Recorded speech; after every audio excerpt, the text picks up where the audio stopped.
Hi friends, இந்த வீடியோவில் நாம் 10ஆம் வகுப்பு தமிழ் புத்தகத்தில் இயல் 5 6 பார்க்கலாம்.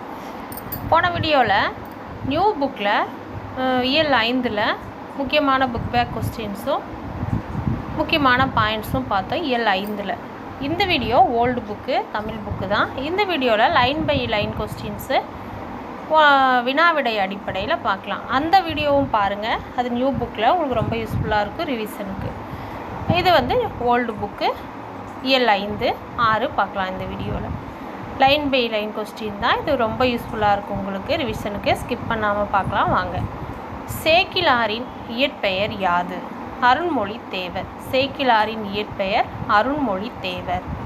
திருத்தொண்டர் புராணம் யாருடைய வரலாற்றை கூறுது அப்படின்னா, திருத்தொண்டர் புராணம் 63 தனியாடிகளார்களும் தொகையடியார்களும் ஆக 72 சிவனடியார்களை பற்றி கூறுகிறது திருத்தொண்டர் புராணம். திருத்தொண்டர் புராணம் மொத்தம் 72 சிவனடியார்களை பற்றி கூறுது. 63 தனியடியார்கள், 9 தொகையடியார்கள், இவங்களை பற்றி கூறுகிறது தான் திருத்தொண்டர் புராணம். அடுத்தது, பக்தி சுவை நனி சொட்ட சொட்ட பாடிய கவிவளவா என்று சேக்கிழாரை புகழ்ந்து பாடியவர் மீனாட்சி சுந்தரனார். பக்தி சுவை நனி சொட்ட சொட்ட பாடிய கவிவளவா என்று சேக்கிழாரை புகழ்ந்து பாடியவர் மீனாட்சி சுந்தரனார். பெரிய புராணம் எந்த மூன்றையும் ஒருங்கே காட்டுகிறது? பெரிய புராணம் உலகம், உயிர், கடவுள், இந்த மூன்றையும் தான் ஒருங்கே காட்டுகிறது பெரிய புராணம். அடுத்து, உலகம், உயிர், கடவுள் ஆகிய மூன்றையும் ஒருங்கே காட்டும் காவியம்தான் பெரிய புராணம் என்று கூறியவர் திருவிக்கா. உலகம், உயிர், கடவுள் ஆகிய மூன்றையும் ஒருங்கே காட்டும் காவியம்தான் பெரிய புராணம் என்று கூறியவர் திருவி கல்யாண சுந்தரனார் அவர்கள்தான். அடுத்து, தன் வீட்டில் உள்ள அனைத்து பொருள்களுக்கும் திருநாவுக்கரசர் என்று பெயரிட்டவர் அப்பூதி அடிகள். தன் வீட்டில் உள்ள அனைத்து பொருள்களுக்கும் திருநாவுக்கரசர் என்று பெயரிட்டவர் அப்பூதியடிகள். அப்பூதியடிகள் பிறந்த ஊர் திங்களூர். அப்பூதியடிகள் பிறந்த ஊர் திங்களூர். பாம்பு தீண்டிய பிள்ளையை உயிர் பிழைக்க வைக்க அப்பர் பாடிய பதிகம் ஒன்று கெலாம் எனும் பதிகம்தான் பாம்பு தீண்டிய பிள்ளையை உயிர் பிழைக்க வைக்க அப்பர் பாடிய பதிகம். எதுனா ஒன்று கெலாம் எனும் பதிகம். அடுத்து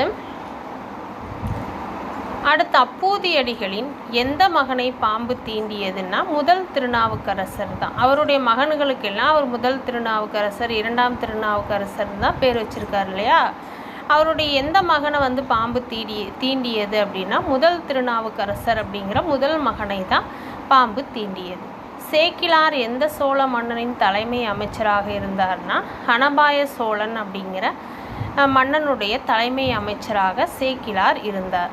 உத்தம சோழ பல்லவர் என்று பட்டம் பெற்றவர் சேக்கிழார்.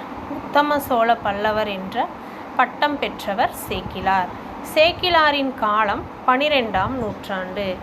சேக்கிழாரின் காலம் 12ஆம் நூற்றாண்டு. சொற்கோவிலும் கற்கோவிலும் எழுப்பிய புலவர் சேக்கிழார். சொற்கோவிலும் கற்கோவிலும் எழுப்பிய புலவர் சேக்கிழார். சேக்கிழார் பிறந்த ஊர் குன்றத்தூர். சேக்கிழார் பிறந்த ஊர் குன்றத்தூர். அடுத்து, பெரிய புராணம் எழுத தில்லை நடராசன் பெருமான் அடியெடுத்து தந்த வரி உலகெலாம்.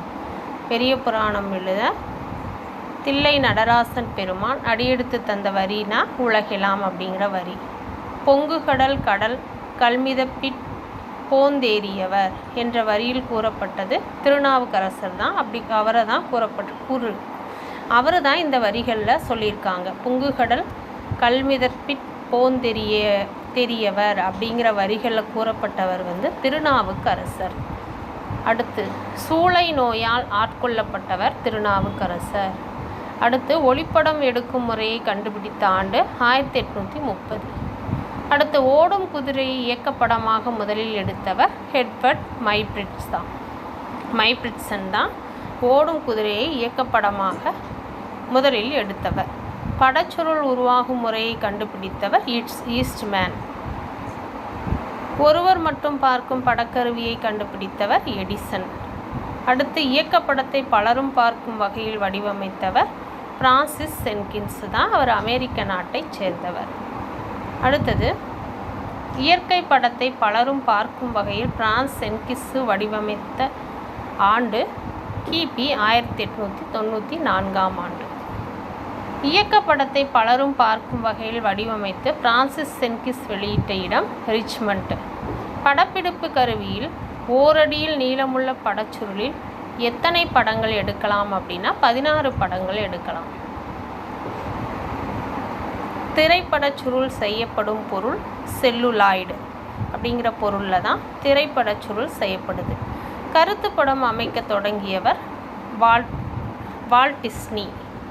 கருத்து படம் அமைக்க தொடங்கியவர் வால்ட் டிஸ்னி. கல்லாருக்கும் கல்லாருக்கும் களிப்பருளும் களிப்பு திரைப்படம். எம்ஜி ராமச்சந்திரன் பிறந்த ஆண்டு 17/1/1917 ஆண்டு எம்ஜிஆர் அவர்கள் பிறந்த ஆண்டு. எம்ஜி ராமச்சந்திரன் பிறந்த ஊர் கண்டி, இலங்கையில்.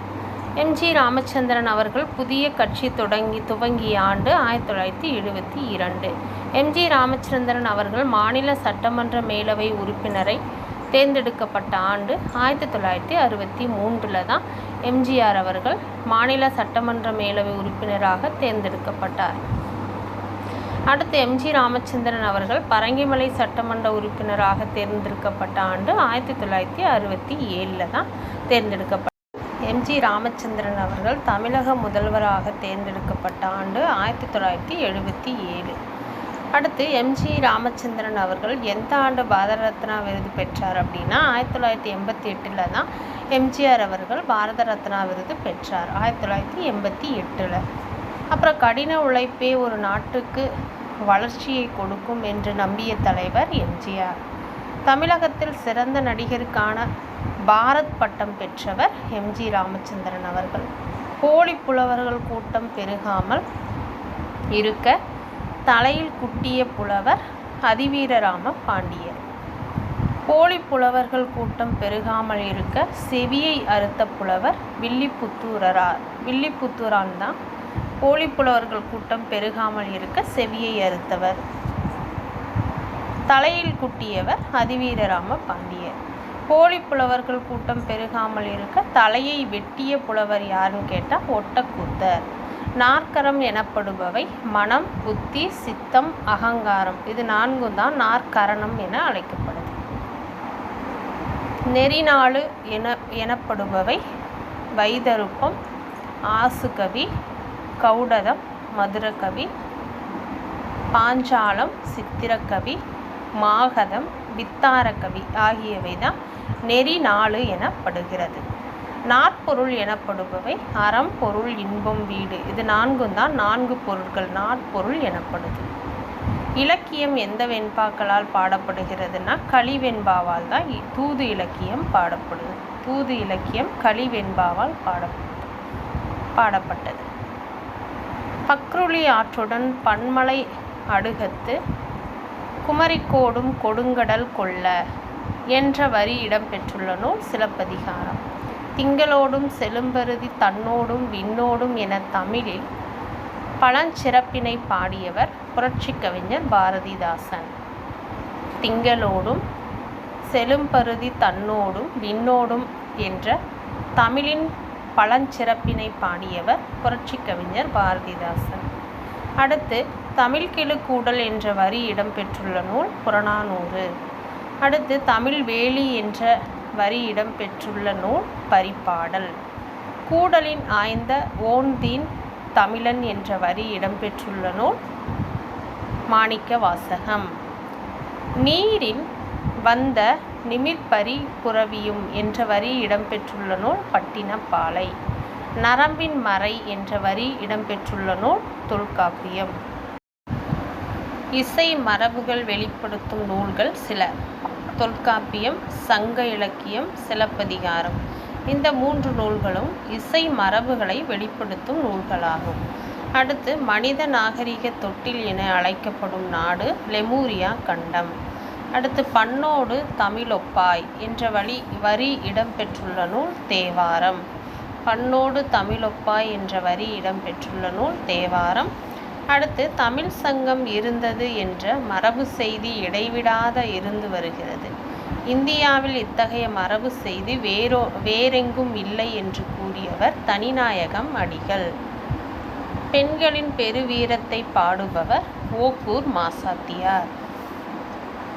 அடுத்தது மன்னன் நன்னனை பற்றியும் பெருங்குன்றூர் பெருங்கௌசிகனார் பாடிய மலைப்படுகடாம் நூலையும் குறிக்கும் கல்வெட்டு எது அப்படின்னா திருவண்ணாமலையில் கிபி 12ஆம் நூற்றாண்டில் எழுதப்பட்ட கல்வெட்டு தான்.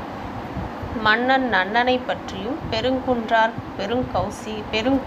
பெருங்கௌசிகனார் பாடிய மலைப்படுகடாம் நூலையும் குறிக்கும் கல்வெட்டு ஆகும். எதுனா திருவண்ணாமலையில் கிபி 13ஆம் நூற்றாண்டில் எழுதப்பட்ட கல்வெட்டு.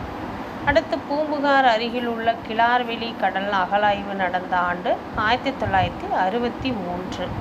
அடுத்து அகழ்வாராய்ச்சியின் போது முதுமக்கள் தாழிகள் கண்டறியப்பட்டது ஆதிச்சநல்லூரில் தான். அகழாராய்ச்சியின் போது முதுமக்கள் தாழிகள் கண்டெடுக்கப்பட்டது.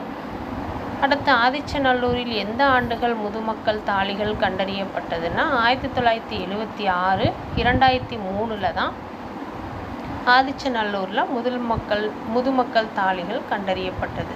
1876, 2003.